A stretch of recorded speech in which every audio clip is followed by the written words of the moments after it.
Live from the City of Angels, it's Sunday night. She rolls the window down and she talks over the sound. From tonight's MMT evaluation, Evan and Jaron in the background. The Sunday evening spectacular's underway!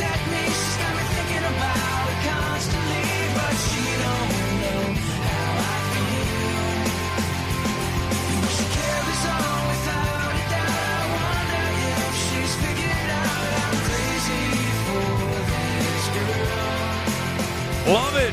Let's do it. All the way back to 2000 for that track. I am very high on tonight's MMT evaluation. Coming up later tonight, that's Twinless. But I'm not high on the film we're going to start with tonight. And the focus of this evening's spectacular, Mr. Spike Lee, who has joined the ranks of so many older directors who've lost their ever-living mind. I mean, it's like a situation here when I watched Highest to Lowest, I'm in a state of disbelief watching this film. It's on Apple right now for you to watch. Just listen to what I have to say first and then go watch it because it's that crucial you do so. That's in seconds, but I do want to also tease that Scott Menzel will be joining us live from Toronto. He's at the film festival there. He's seen a ton of films that are not out yet, right? Award season is underway, and he will have his take on what he's seen. We will quiz him about all that in moments, but we will start tonight with Mr. Lee, who now is, I should have done the homework before I started. He's got to be in the 70s, right? Well, we've seen this happen repeatedly, right? With directors that have really lost the fastball. You go back and you look at what we've seen over the past, let's say, year, 2 years. We have seen some really awful direction out there from the likes of Ridley Scott. When you look at a Gladiator 2, when you look at, obviously, a Megalopolis with a Coppola, you start to see directors, Michael Mann, Ferrari, and you're like, wait a second, what happened? Where did all of the talent go? Old age robs you of things. Okay, listen, man, I'm not the same athlete I was at 28 than I am now. The only reason I can still go as hard as I do when I play volleyball, go to the gyms, because I go to the gym. That's why. If I didn't, it wouldn't be good. But you lose your, let's just say it, faculties. And Spike Lee, without question, has lost his faculties here tonight as we bring in the quick teaser trailer for tonight's MMT evaluation. It is Highest to Lowest, and then we'll get to Menzel. Welcome in here to MMT. This is going to be fun. Get ready for Highest to Lowest. Hit it.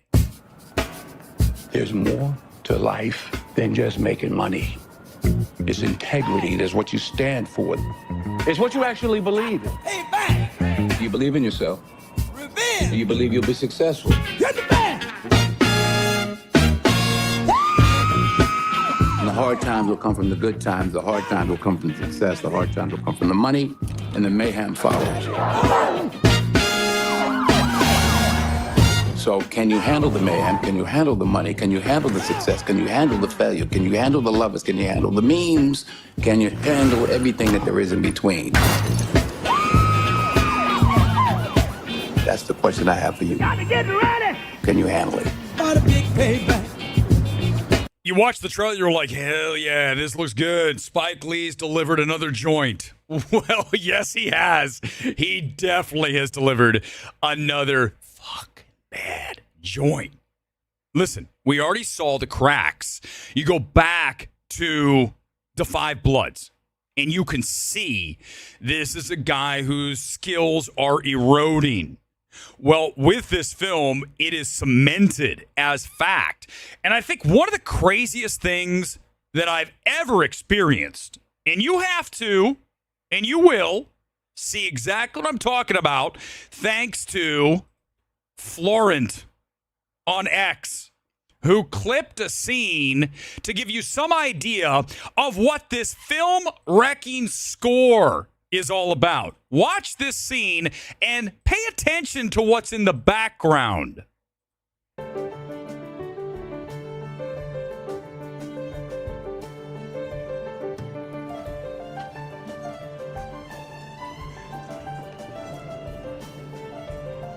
This score is incessant.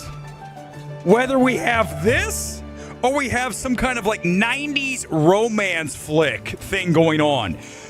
Listen, one of my biggest things that I want to tell every director out there is trust your instincts of doing less is more.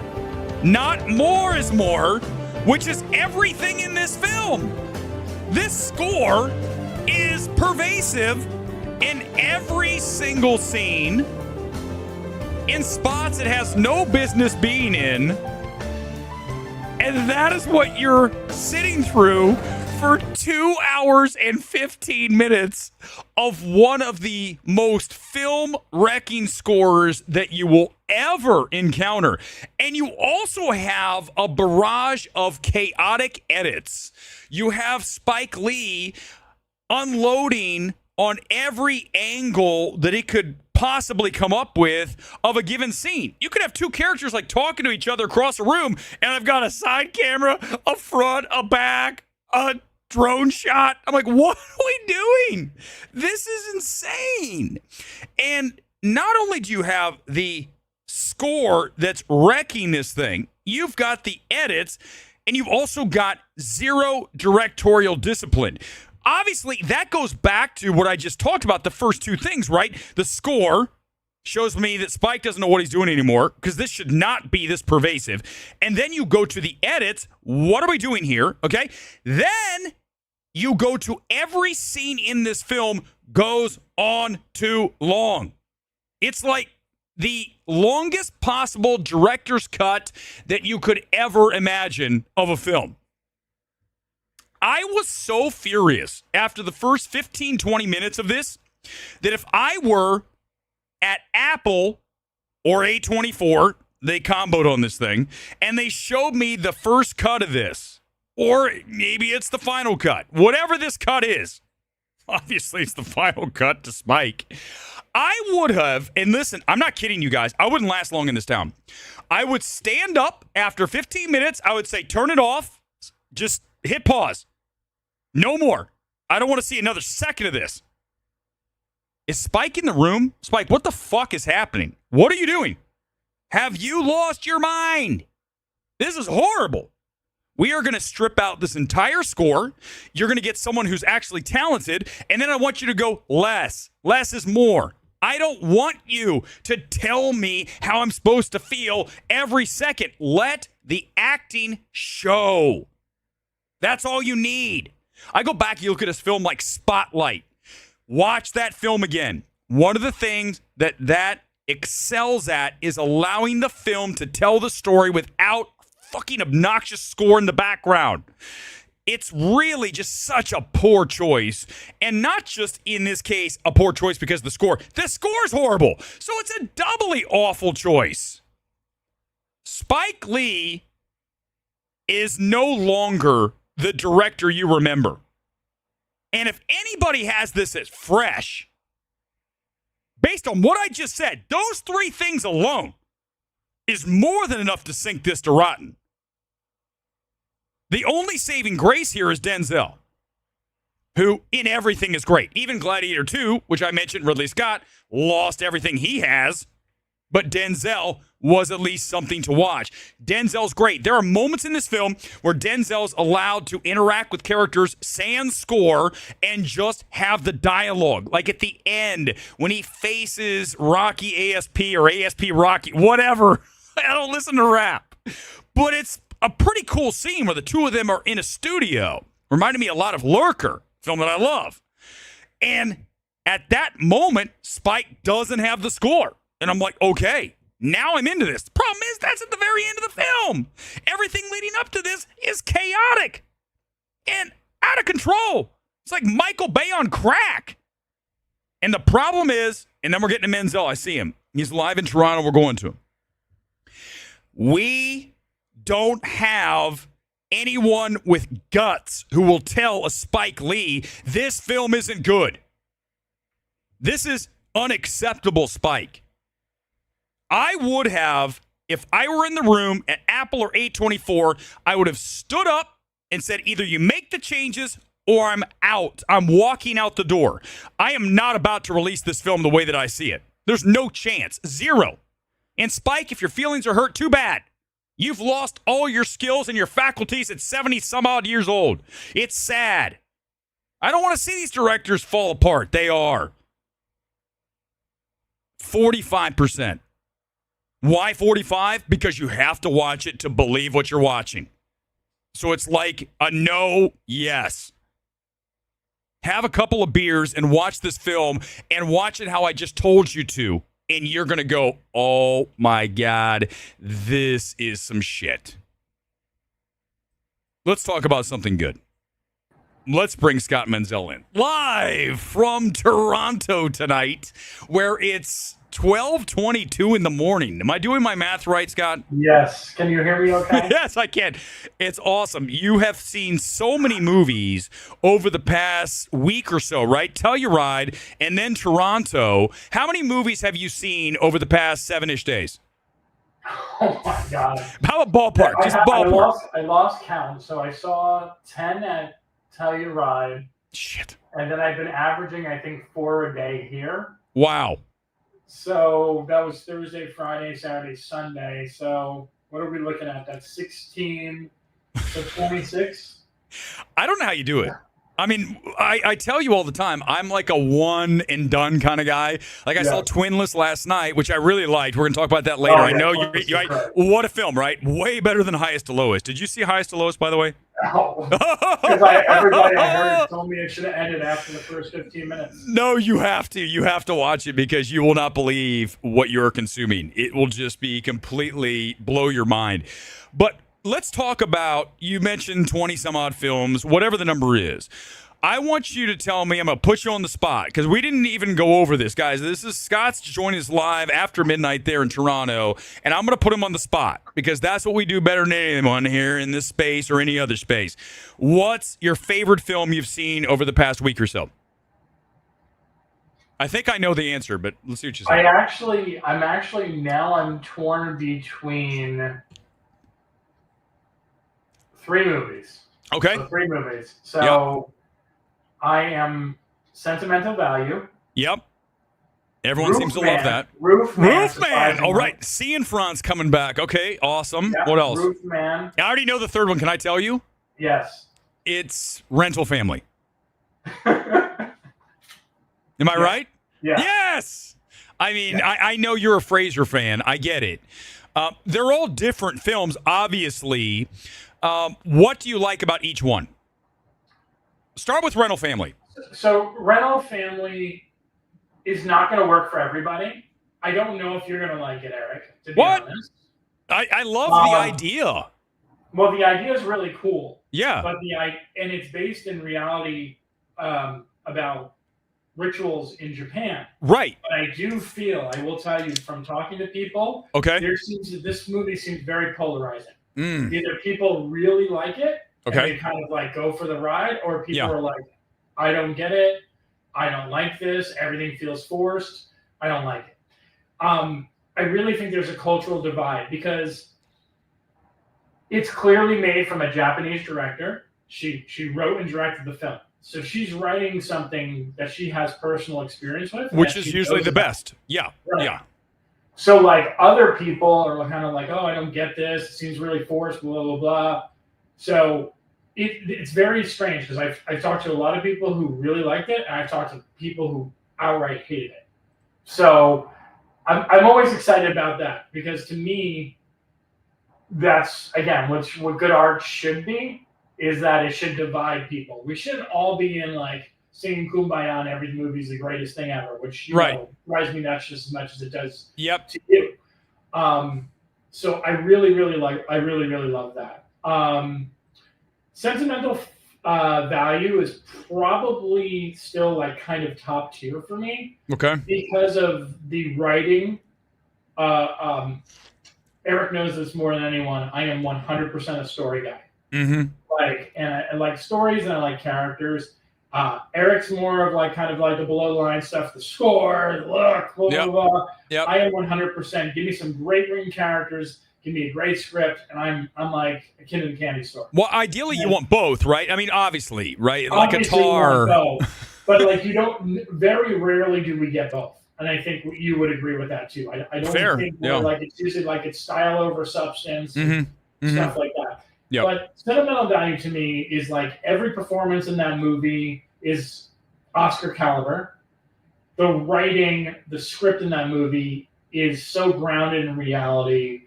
I think anyone who has been in a family will be able to relate to this movie in some shape or form. It's really special. Roofman, I think the reason why I put this so high up there is because I really didn't think it was going to be good based on this trailer. I think you and I had sidebar conversation about this. It looked like the tone was going to be messy, where it was going to be a little bit too comedic and not enough drama. But it really walks that fine line very well.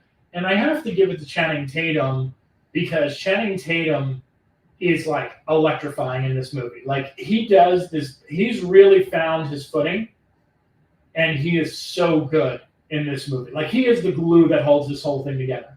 Because if you cast the wrong actor in this role, this whole movie doesn't work. It doesn't work at all. So that means, So let's talk. So when you mention that and you talk about obviously going back to Rental Family, you're talking about two very strong contenders for Best Actor in Fraser and in Channing Tatum, correct? Yeah, but I don't know if enough people are going to get on board with Rental Family that it's going to get it. I think you're underselling Searchlight. I do. Dude, you know Searchlight doesn't mess around when it comes to nominations and wins. And Brendan is such a lovable guy. I mean, I don't know if anyone wants to take a look at it, but I uploaded the Q&A on Awards Buzz, and he's like that guy you just want to hug. Like I don't know how else to put it. He's just so like lovable. Yeah. And it's so great to see him every single time. He's like the kindest soul. He looks you in the eyes when you talk to him. And he's just so charismatic.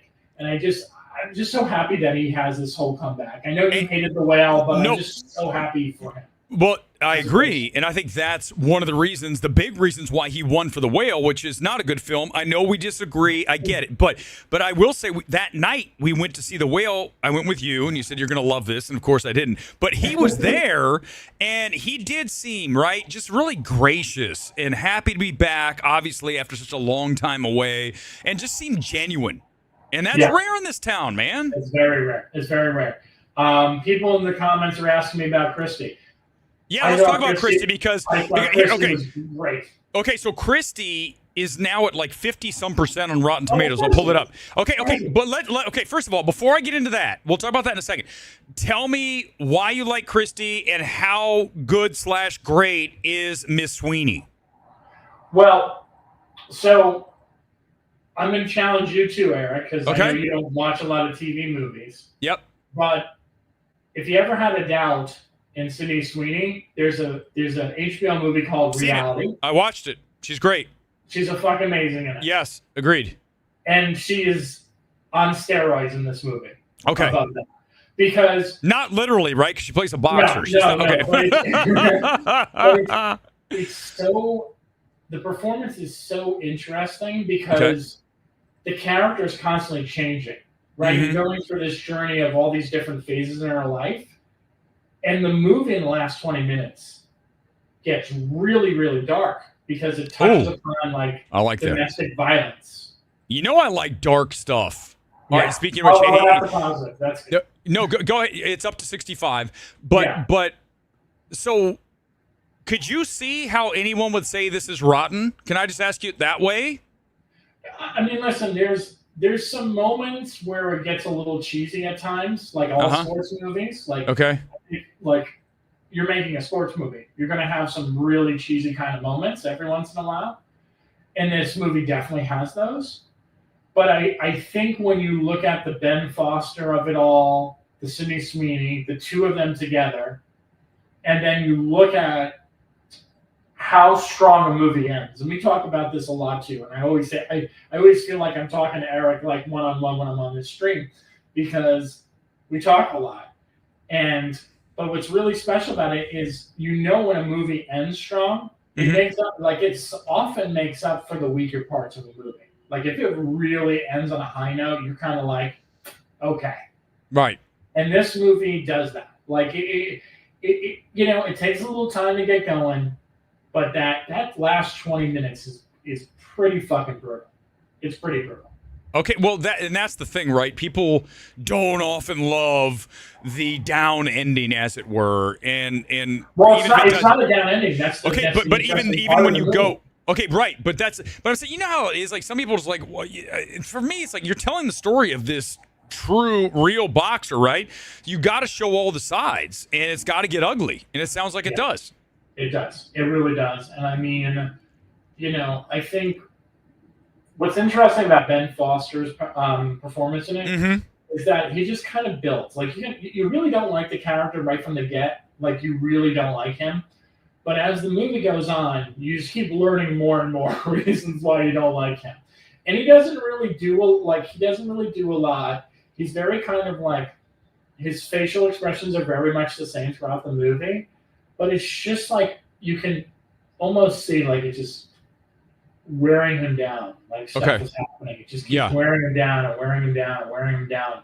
And he just gets angrier and angrier and like just a little bit more mean-spirited. And then it just fucking snaps at the end.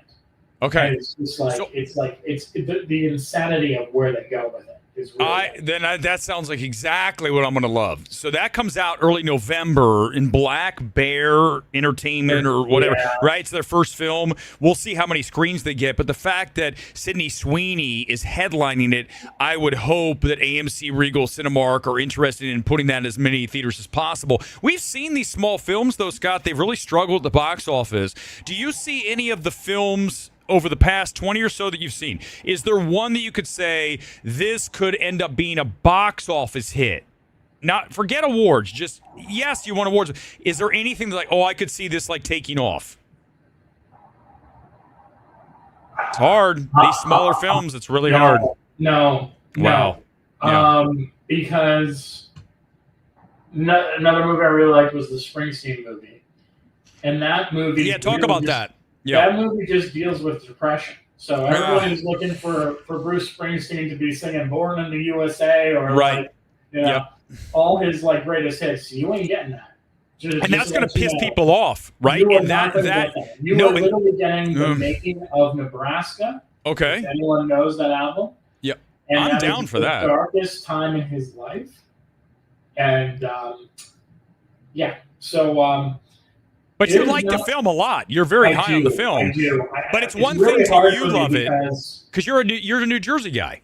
I'm a Jersey guy. I mean, I think the movie does a wonderful job not needing to play all the hits, but sort of using the Jersey backdrop as a way to kind of pay tribute to Springsteen.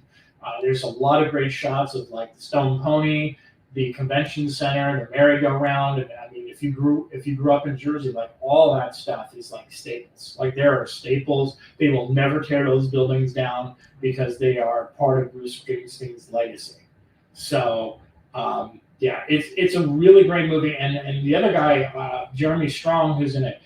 What I really liked about Jeremy Strong in this movie is because we're so used to playing between Succession and obviously in The Apprentice last year. Very over the top, like very loud, obnoxious, and blah, blah, blah. Right. Very mellow. Just sort of like, I do what you want. Like it's like a real true friend. And I like that dynamic between the two. Okay, so you have, let's just take the three that we just talked about as far as best actor.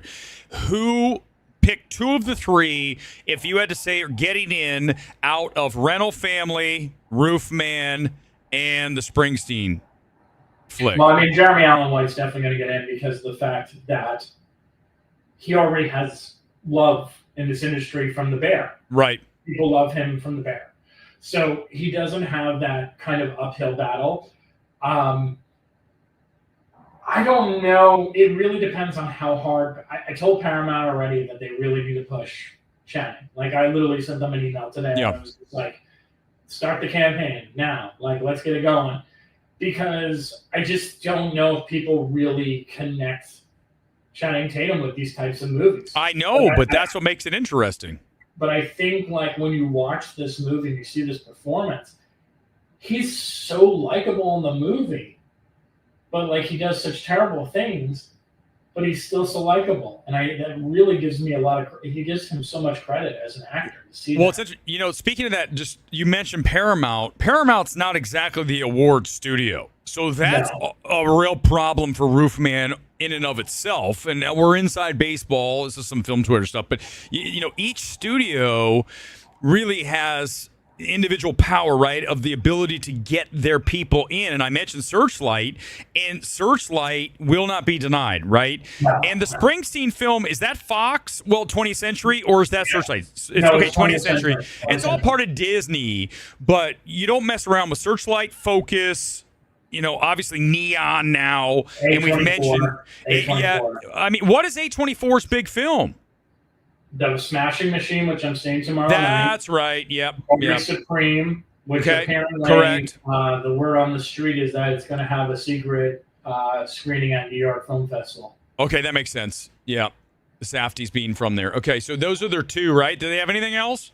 Neon's got a ton, especially the foreign stuff. I really would have loved to see Sorry Baby get in for screenplay, but it's not. Yeah, no way. No chance. Nope. It's like asking for Twinless.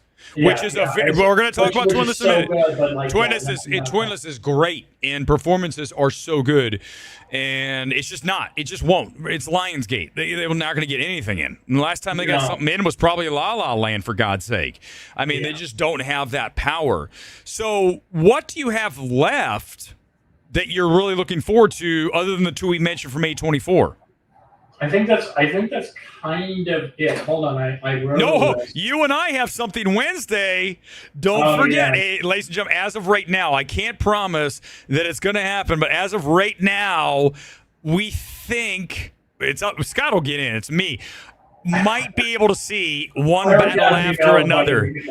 One battle after another on Wednesday night could happen. So everyone, cross your fingers. Obviously for the film to be good, but also me to get in. So that way, Scott and I can have this is not a review situation. We can talk about it without really talking about it. So to be, what's kind of crazy? I've seen so many movies, but people don't realize how many awards movies there are this year, or potential awards movies. Yeah. We still have Wicked for Good. I have not seen The House of Dynamite, which is the Catherine Bigelow one that premiered at Cannes. Which I heard is their the best of the Netflix movies. Okay. We have the Bradley Cooper directed another Searchlight title, Is This Thing On? Yep. Which we have no one seen yet. Yep. We have the song Sung Blue, which my friends at Focus told me that's going to be the sleeper underdog. They're going to that's with Hugh Jackman. The Hugh Jackman. Right. Yep. Yep. We also have One Battle After Another. Yep. Marty Supreme. Mm-hmm. I don't know how to pronounce this freaking movie. The one with our guy from There Will Be Blood. What's his name? Oh, Daniel Day-Lewis. What is it called? An Enemy? An Enemy, right? An Enemy. Yep, that movie. We have that one. We have Die My Love. Remember that one with Jennifer Lawrence? Oh, yeah, that's right. There's that one. That one's probably going nowhere. Lynn Ramsey on that. I heard... So here's the thing, that Amazon movie with Andrew Garfield and Julia Roberts. Oh, yeah, that's dead, right? It's not weird. good I've talked reviews. to a couple people who said it's really interesting, and I think people are upset that it doesn't give them the answers that they want, but I heard it's actually good. Yeah. So I'm curious about seeing it. Hey, speaking of that, what film was like that this year that we both liked, which was completely shocking, was Eddington. Yes. Right? Yes. And listen, after Beau is Afraid, I was the most surprised person on planet Earth when Eddington had a lot of really interesting ideas. And if this film, After the Hunt, is that what it is? If this has really interesting ideas about cancel culture and stuff, then I'm in. I love movies about ideas and get you to think without giving you the answers. The audience doesn't have to be bashed over the head with stuff like Spike Lee does in Highest to Lowest. Yeah. No, I had to work agree. that back in. And then I still haven't seen. I'm going to not be able to see it this time, but I know you're super excited about this. No Other Choice. It's like one of the only movies that I haven't been able to catch here. Okay. And then I want to. Has some movie called The Sound of Falling, which I haven't seen, but it was. That's coming out this week. I think Is Movie's it? putting that out. Yeah, I think it's getting released So like, if you really go for that, and then I want to see the Kristen Stewart movie, which they're saying they're going to give it an Oscar push, but I'm going to be honest right now. Good Lord. I don't see any chance. No, there's no. They're just telling her that. Yeah, I don't. Just don't see that happening. And so right now, okay, let me ask you this because I know it's late there. It's almost 1:00. I'm not going to keep you up all night. You got movies tomorrow. If you had to put, based on all the movies you've seen, which film is going to end up winning Best Picture? Hamnet. I know what you're going to say. What? Hamnet. Wow, you're going to say Hamnet. I thought you were going to say Sentimental Value. I'm really surprised. No, Hamnet for sure. Because I think people. Right now, based on what I've heard, and again, and what I've seen, I would not. If you were going to ask me right now, gun in my head, you asked me to give, would I give it Best Picture? No.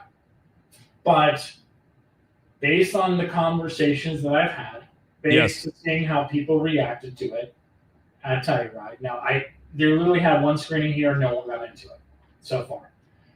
But that seems to be the movie right now that's the buzz. Hamnet, right? There's a Hamnet, and then there's a Hamlet. Good old Riz Ahmed had to release a Hamlet movie this year. Yeah, it's literally playing at this, and it was playing at Telluride. But you really liked Hamnet, right? Correct.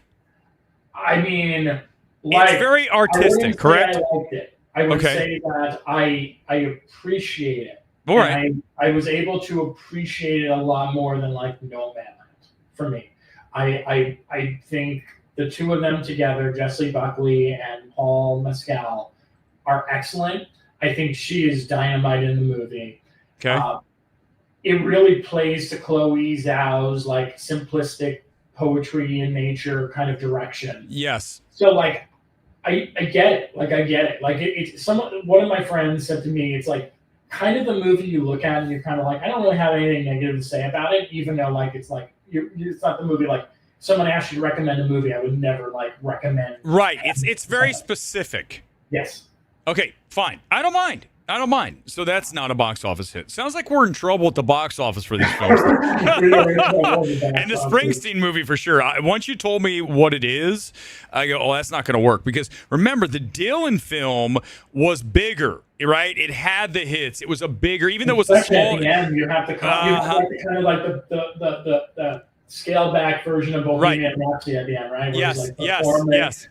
There's not that. The Springsteen, yeah, okay, so everybody know that, and that's okay. There's nothing wrong with that, but people get pissed. I mean, you go back, a film that we both love, Spencer. People are like, what is this? It's only a weekend. This isn't enough. The Springsteen is like, it's only one album. We want the whole thing.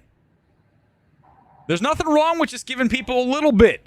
I mean, I love Spencer. I know you do too. Okay, Spencer's amazing. I'm laughing at this comment right now. What the fuck is happening? I know. Listen, I can't. Scott, what time's your first movie tomorrow? Oh, if I decide to get up 8:30, if I decide. Oh my God, dude, it's 12:45. This man needs some sleep. I gotta write my Roofman review for Paramount. Oh, okay. Listen, hey, just quickly plug your site because then we'll let you get off to bed. Plug your site. Go for it. Awardsbuzz.com. That was easy. My buddy Abe Freetanzer. I've been doing. I mean, Abe is like he's a machine, dude. You should go. Like, I don't know how he writes so many reviews. That's impressive because writing reviews is not easy. Like 3 a day. I'm like, wow. I can barely get one a day. I don't know like how many words? Like 300 words plus? Yeah, he's like a good like 600 to 800 word review. Not easy. I don't know how he does it. That's not an easy thing, dude. I wrote a bunch of reviews on Rotten Tomatoes way back in the day before they banned me from that site. Good riddance to you, Rotten Tomatoes. We should. Hey, that's a whole other thing we'll talk about maybe next week. You and I, we can talk about Rotten Tomatoes being owned by Universal and Warner Brothers and stacking the deck. That's a whole night. It's a whole night. So we'll do that. You go get some sleep. Okay, everybody say goodnight to Scott. He's awesome. We appreciate it. Always go support awardsbuzz.com. And I will see you on Wednesday. Hopefully, you and I will be at Warner Brothers. I don't think we're going to have a problem. I think we're going to be. Okay, well, if that's the case, we're going to both be on the Warner Brothers lot. And you know what I'll do? If we get on the Warner Brothers lot, we'll do a quick live before the movie. That's what we'll do. Does that sound good? We will see if we get... excited. The movie runs 2 hours and 41 minutes, I heard. Oh, no. From a runtime of 2 hours and 51 minutes, so they shaved 10 minutes off. Oh my God! Okay, so I will see you Wednesday, and let's have a drink before. We'll probably need it. That's Scott Menzel live in Toronto. I don't know if we should have it before. We might need it. I think we will. I think we will. We'll go to a dive bar here in Burbank. All right, buddy. Safe travels back here to Burbank. Thanks, buddy. All right. As always, Scott Menzel. Awesome to see him, and it is time now to do the MMT evaluation of a film that I mentioned off the top. I played you the track. It is called Twinless. It is in theaters now, and you need to support films like this. I'm going to tell you why. It's time for the MMT evaluation of Lionsgate's Twinless. Here's a taste of the film. I have a twin brother, and he passed away. Roman, you need help. You need help. Well, that's true. As a twin, it's like you internalize the difference between you and your other half. Who's older? I am now that she's dead. No, I'm kidding. I'm Dennis. Roman. Oh, I wouldn't eat that. Tastes like balls. I like balls. Oh my God, that's so bad. I feel like being a twin kind of ruined me. I want to hang out all the time. I'm too needy. I hate doing things alone. Cooking meals, folding laundry. Yeah, so much faster with two people. Right? I mean, honestly, whoever invented the fitted sheet should be flagellated, and not the fun kind. You get me. Okay, I'm going to pause right there. This is really top tier stuff when you talk about screenplay, okay? Scott just mentioned he's a big screenplay guy. Listen, that's not to say I'm not, but I'm here to tell you that this film not just has a really smart, quirky, but grounded screenplay. It also has very elegant, hypnotic direction. There's a couple of scenes in this film that blew me away. Split screen with different things going on, and the way that we are brought back together, I was just like, oh, that's so nice. I was in the movie last night up in the corner, and I just was like, if someone was like in front of me, oh God, like what's this guy doing back in the corner? This film has moments like that. It's really a quiet film about relationships, and the performances are across the board really great. Ensemble, you've got what's his name playing two roles, okay? So this guy has been doing some good work lately. He was in a really small film that I saw this year that I liked him in, and here he's got to play both of the twins. One who's homosexual and one who's this straight kind of dumb dude, like you can see here in the scenes. And the twin that's gay dies, and the friend, I don't want to give this thing away, but I'm going to give you as much as I can. The friend who is now befriending the brother was a lover of dude's gay brother. Okay, I know that's like great. You got to trust me. It'll make sense when you watch it. But these are the kind of films I want to watch. I want to watch more of this. I want to see characters that are plugged in together. They are meshed, they are connected, and that is beautiful. We don't get that all the time. You get characters that are inserts, and you're like, why are they even here? These characters are dependent on one another, and then when everything comes together, you go, oh, wow, this is one of the best screenplays of the year. Okay, this is one of Lionsgate's best films they have had in, I mean, what's the last time we had a great Lionsgate film? La La Land? It's been a long time, guys. Lionsgate has released a bunch of trash.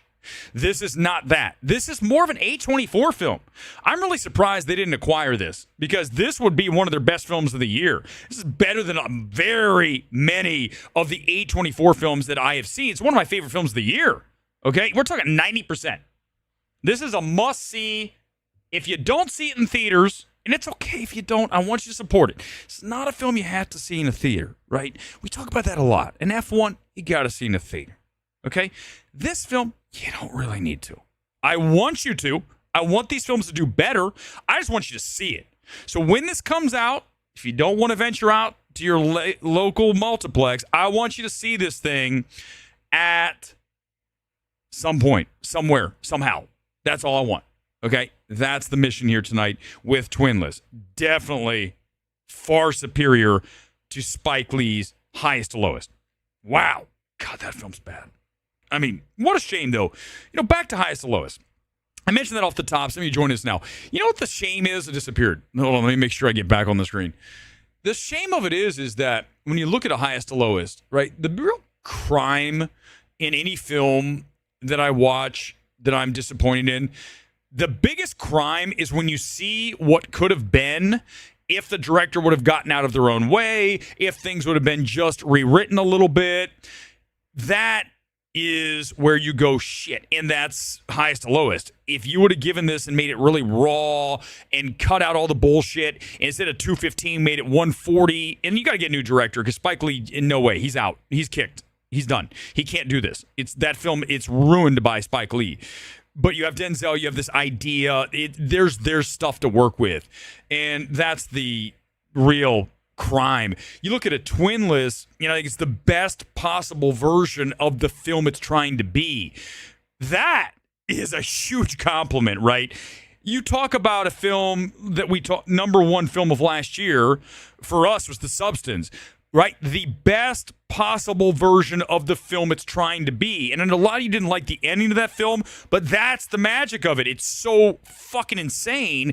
And then we finally have that shot of the creature crawling back to the star, and I'm like, oh my lordy. Oh, yeah, baby. He's getting off in the corner again. I'm not kidding you, man. It's that good. And that's what we're trying to do. We're trying to get that all the time. It just doesn't happen often. I have to sit through Conjuring, which made 180 plus million on the global debut. And we're going to get more Conjuring movies. That movie sucks. It's just commercial sanitized horror. And it has no scares. I do not like that film. Go back and watch my reaction from Thursday night. I want to watch more Twinlesses and a hell of a lot less Conjuring Last Rites. Okay, let's watch the trailer or two. I need a break. I just need just a moment. With Scott, it was great. When Scott said he could make it, I go, this is fantastic. We're like super late here on a Sunday night. And I told you guys, what am I? Lazy. When I put this stream together, I'm lazy as hell. I just want to do the bare minimum, which means watching trailers. You guys ready? Let's watch a few. There's a bunch of new ones this week. I have not seen any of them.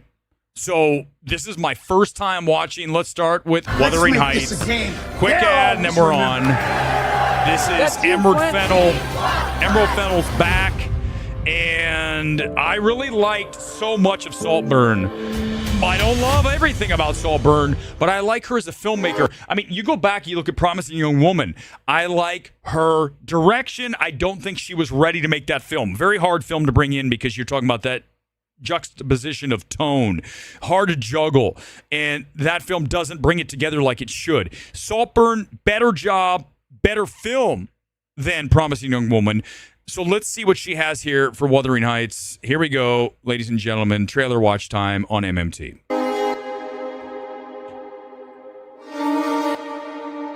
Already like the score.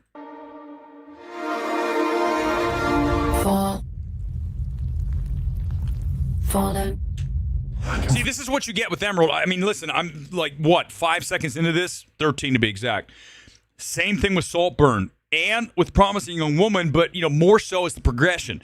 She is an artistic director. Aesthetically, I love where her head is. Follow you like a dog to the end of the world.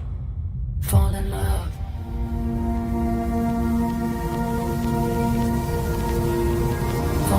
And remember, Saltburn had a really cool score on it. So, again, I would expect the same. And you've got the cinematography, clearly, which had, again, Saltburn had. Are you feeling quite right? What? Oh, yes, fine. And who can't stare at that face all the time? I mean, literally, that's it. I'm good. 2 hours of just staring deeply into her eyes. That's all I need. I'm good. And I mean, hell, for that matter, him too.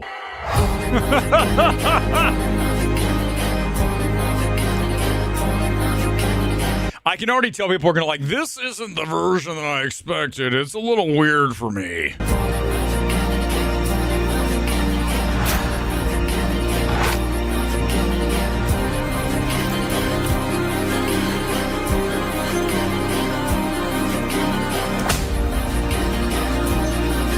You know what's weird? I'm loving what I'm seeing here. And I'm like, why are you dropping this on Valentine's Day? Why am I saying that? Because if you have a film that's outside the awards window, September through December, it's very, very hard to get into the conversation later because people forget about it. I mean, why do you think Dune Part 2 didn't do better at the Oscars? Came out too early. I mean, it did okay. Dune 1 did a lot better. Remember when it dropped? Later in the year. Very important to note that.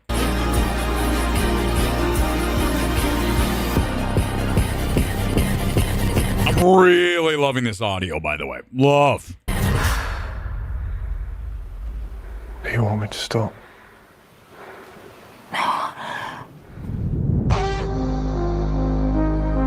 Boy, who's doing the score on this? Someone help me. I haven't looked yet. I don't like to know too much before I go into these. Whoever it is, if this is part of the score, I assume it's not ripped from another film. Loving this. Maybe it's a track we need to open with some night. Loving that track. Man, this is so A24 neon-y. Kudos to Warner Brothers. They paid for this. They said, here you go, Emerald. We'll give you what you want. Warner Brothers is the best studio going today. It's not a contest. None. Zero. I mean, forget Mickey 17. Which, by the way, I think someone said, going all the way back to the very beginning, the first comment tonight, give me a second, let me pull it up. Just give me a second. You're kidding. You're kidding, right? Omar. Is it Omar? Yeah. Omar. You're kidding, right? Dude, don't even get me started with this guy.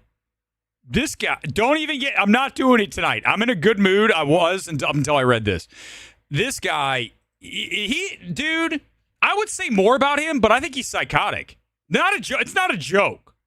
Like I can play crazy and ha. That dude, legitimately, I'm like, nah, I'm not going to even go there. It's like, dude, no. It's like, ugh.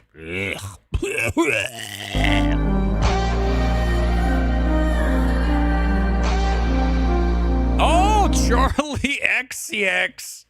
I really like this. I'm totally down with what's going on in this trailer. All right, any comments about that or anything else I'll get to before we watch another trailer because I'm lazy. A24 has dictated so much of people's taste. It's interesting to see major studios making A24-type movies now. Yes, Maksud, I agree, and obviously I'm down with it. I mean, A24 has been in a really bad way for a while. We've had a number of films that just don't hit like they used to. I think Sorry Baby's a very good film. I don't love it as much as Scott, but I recommend it. Twinless, a better film than anything A24's put out that I can think of off the top of my head. I do love Warfare. I mean, Warfare is such a better film than... What an improvement over Civil War. Civil War is bad. Okay, bad. Warfare is one of the best films of the year. From a experience standpoint, right? Being in the cinema and just being in the middle of that battle is just something else. And that's not going to play the same at home. Warfare is one of our favorite movies of the year. I keep forgetting about it. But listen, Oh, he said, okay, well, okay, good. Thank you. I was going to say, if he said that was good, wow. I mean, dude, Mickey 17 is, I'm telling you, I'm not kidding you when I say this. I would have fired people at Warner Brothers for that film. Multiple people. I told you guys, go back and watch the stream. Bong is not working anytime soon in my studio. No chance. Bong's not working for me. Not after Mickey 17. Like, I've got to see another film before I ever say yes to Bong again. That, man, I'm not kidding you. Mickey 17 is a destroyer of cinema. It's one of the worst fucking films I've ever sat through. I cannot believe that Bong thought that was good. Anyone at Warner Brothers said, make this film. It is an abomination. If anyone thinks Mickey 17 is good, dude, it's over. There's no coming back from that. There's none. If you think it's good, do not tell anybody. True refuse on every single level, and I love Robert Pattinson. I can't even believe that film exists. It's right there with Beau is Afraid. Two of my most hated films of all time. And the fact, I think it's because Bong made it. The fact that Bong made that film, it hurts. It really fucking hurts. Because you're like, dude, what? What were you thinking? Why did no one tell you this is trash? All right, let's see. What else do we have? Oh, House of Dynamite. Okay, here. This is the Netflix with... Oh, God, I could watch Rebecca Ferguson all day. Just stare into her eyes. Do we not all love Rebecca Ferguson? How hot is she? Listen, I'm allowed to have as many crushes as I want. Elizabeth Olsen, Rebecca Ferguson, Sydney Sweeney, I mean, for the boobs. But I would take either of the other two first. Come on, man. What are we talking about? Home. Everyone you love. Oh, I already love this stripped down. Got a little bit of some cool, score underneath. I like it. Catherine Bigelow's back. Everyone you know. Everyone you ever heard of lived out their lives on a mote of dust, suspended in a sunbeam. It looks very Hurt Lockery right now, right? Think of the rivers of blood spilled by all those generals and emperors, so that in glory and triumph they could become the momentary masters of a fraction of a dot. And this clearly feels very now, as we know the world is falling apart in front of our very eyes. In our obscurity, there is no hint that help will come from elsewhere to save us from ourselves. The earth is where we make our stand. It underscores our responsibility to preserve and cherish the only home we've ever known. Oh, yeah. The only thing I hate about this is Netflix, because Netflix sucks. But trailer I like. I mean, I trust in Bigelow. Detroit really didn't get a whole lot of love for her last time she was out. What was that, 17? God, it's been a long time. What's she been doing, man? How do you make only one film in 8 years?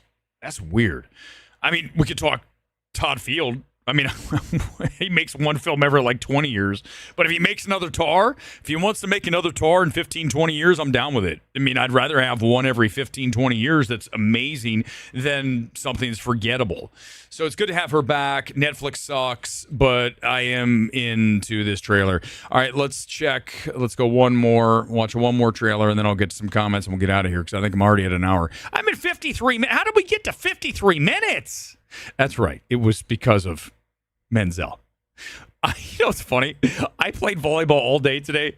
I got back like really late. It's why we're on at like 10 o'clock here in LA, because I was like, do I want to do a stream or I want to save it for tomorrow? Then I go, I think I'm going to see one battle after another on Wednesday, so I might as well knock it out tonight. That way I get a little bit of a refractory period, which you guys know I need. I have to have one. If I don't have a refractory period, it's not good for anybody, okay? It's just like it's not good for you if you don't have a refractory period. If you try to get it going with somebody and you don't have a refractory period, you might not be ready. And well, that's me when it comes to movies. Okay? That's just what it is. I'm not like Menzel who can watch 26 movies in 7 days. That's too many. I don't want to watch that. I watch one every 48 hours. That's max.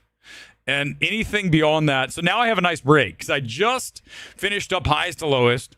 Now I've got 48 hours until maybe the new PTA. What's going to happen? Will I love it or hate it? We'll find out on Wednesday night. Let's see. One more. What have I? Is there another trailer, you guys, that I missed this week? Those are the big ones. Die My Love. That's with Pattinson. Maybe we'll just watch that. Black Phone. We already saw one. I don't need to see another one right now. Wicked. No. I think this is it. Let's go ahead and watch the one with Pattinson and Lawrence. This is from Lynn Ramsey. Lynn Ramsey, by the way, made a really cool film with Joaquin Phoenix. I Wish You Were Never Here. What was it? You Were Never Here? It's something like that. From like 2017. I told you the story. I went to the premiere of that. And it's, dude, you're talking about dark film. Holy shit. So Joaquin Phoenix plays this undercover. Let's watch that trailer real quick before we go. Just quickly, I want to watch that. It's called, hold on. You Were Never, Never Really Here. I was close. Just quickly, I know I've watched it before here. Let's just watch it because a lot of you have not seen this movie. You want to talk about a dark film. Here we go. This is it. This is the one. This is Hollywood telling us something, by the way. Now that I've, so many years on and we now are kind of awake, watch this. Close your eyes.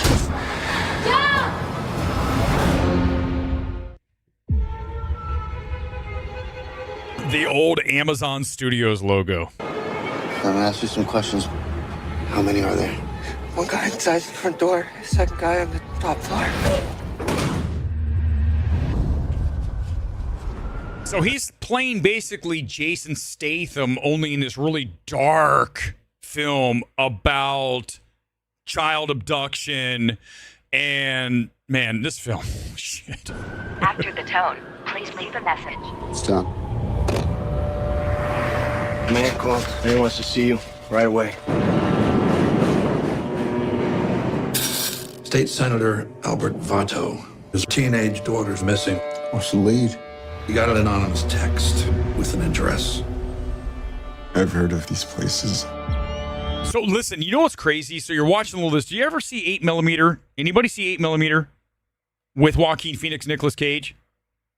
About a snuff film, and it was shot on 8mm, and Joaquin works at a porn store, and Nicolas Cage is the investigator, and they're trying to find where is this girl that is captive to these people that make these snuff films. I mean, it's dark. It could be darker. This film is about child trafficking, and he is the cleaner that goes in to save the girl. This film, man, is some dark shit. Now that we know a lot of what we know, right? Much more than we knew back then when this film dropped in 2017. This film will hit differently. But I love Lynn Ramsey. I'll hold it there and we'll go back and watch the new one. Lynn Ramsey, go back to, there's something about Kevin, just a very artistic, weird director and non-commercial. Nothing wrong with that. In fact, I'd rather watch this stuff. I really recommend You Were Never Really Here. You Were Never Really Here. Whatever it's called. It's one. Now we're going to watch Die My Love. Give me 1 second. Oh, hey, look. It's Wednesday's MMT evaluation. One battle after another. Life, man. Life! Leonardo DiCaprio. Oh, guys, what are we going to have? What do we think? Do you think Weber will like this or hate it? Do you think this will be an MMT? Yes. I know. Yes. Thank you. We talk about this a lot. Dude, predictive programming. Everything we just watch. After another. Okay, here we go. Let's watch it. Die My Love. Yep, you already got the aspect ratio. 3, 6, 9, the blue stripe. Love some movie. Movie Lurker. Got to see it. Go see Lurker. One of the best films of the year. The monkey to the back on the street car line. The line broke. The monkey got choked. They all went to hell. I can already tell this is too weird. This is definitely not going to be an Oscar film. I don't even care if it's great. It's already too weird. In a little rowboat. Clap back. Clap back. Clap back. Pattinson likes doing weird shit. You ever see The Rover? He's wild in that thing. That's a cool film. Speaking of Rover, what's his name directed that? The Christie director, right? Michaud. He directed that.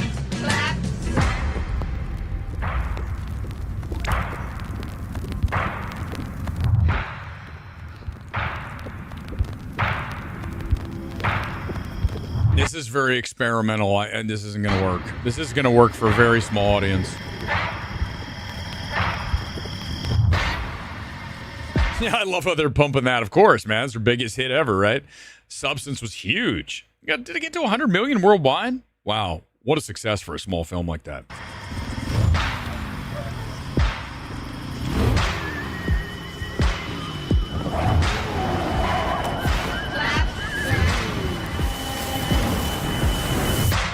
Okay. All right. I mean, I like this, but I'm just saying the average person's going to be like, what? What? Revolutionary Road and Yorgos. Yeah, it does look a little Yorgos-y.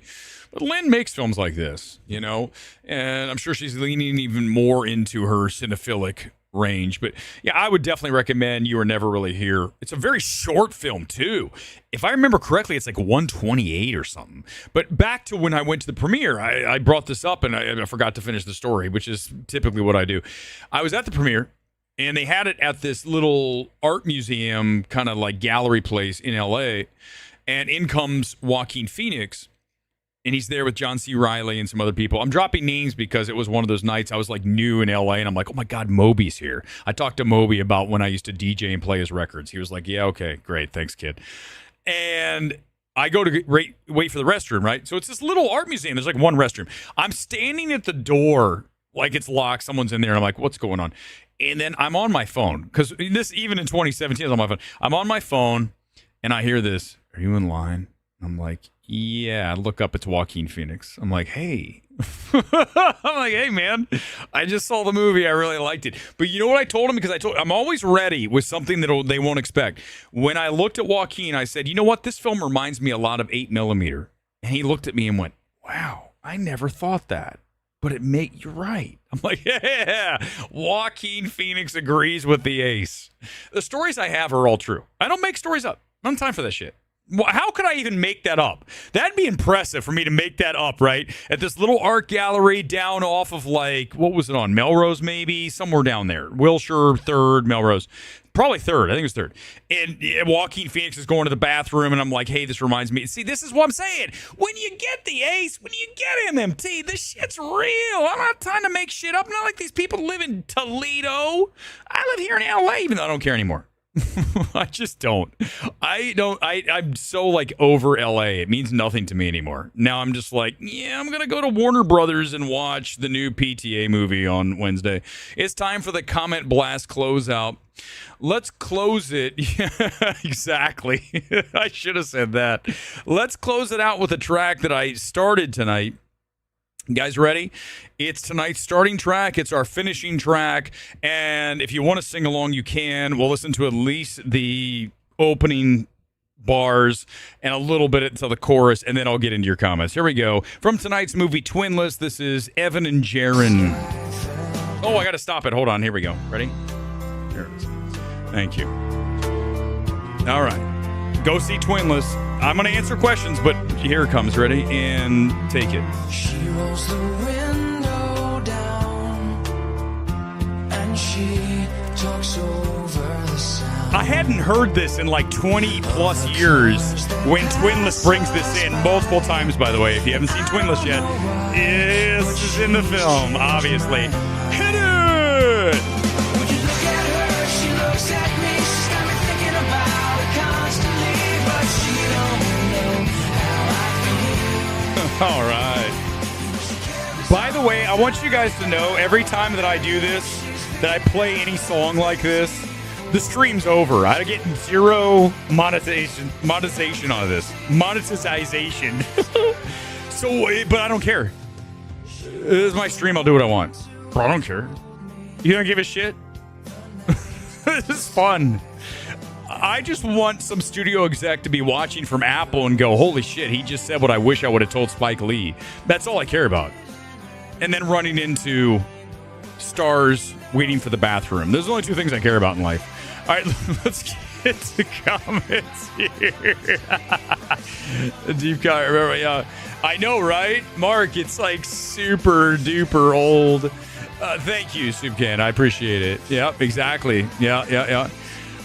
Favorite PTA film is The Master. It doesn't even take me a second to come out with that. I saw it multiple times. First time in 70mm in Boston with my buddy Kenny Murray. we were probably in the same row. I remember this, the ocean. I remember the boat. I remember the 70 millimeter. I remember the screen, and I remember the performances. Philip and Joaquin. Wow, and Amy. And I mean, dude, the film. The Master's his best film. I mean, obviously, very fond of Magnolia. Very fond of Boogie Nights. Not fond of Inherent Vice. And definitely not a fan of Licorice Pizza. So we'll see, right? When PTA's on, there will be blood. He's on. When he's not, whoa. So I'm a little bit worried about the tone. Listen, again, we'll have this on Wednesday. We'll have it on Wednesday, and here's the thing. Wait, you said it was the... Wait, who's that? John Well, it was bad. The summer was really bad, Stephen. I mean, no question about it. I'll look for it, and we'll try to get it on next week. But, yeah, I had a bunch of stuff I was going to try to get to tonight, but I had Menzel on it. And listen, remember, guys, I'm lazy. I try to remember stuff for Sunday night, and then I forget. One more time. Crank it for me. Here it is. All right, we're just about done. Choose the songs over. We're out. Tonight's kit, Io Vallecano. I don't think I said that right. Out of La Liga. Let's go, baby. Hold on. There's the La Liga patch. Hell yeah. Let's do it. We're out soon. Thanks for being here, guys. Always a pleasure. Always a pleasure. Good night from LA.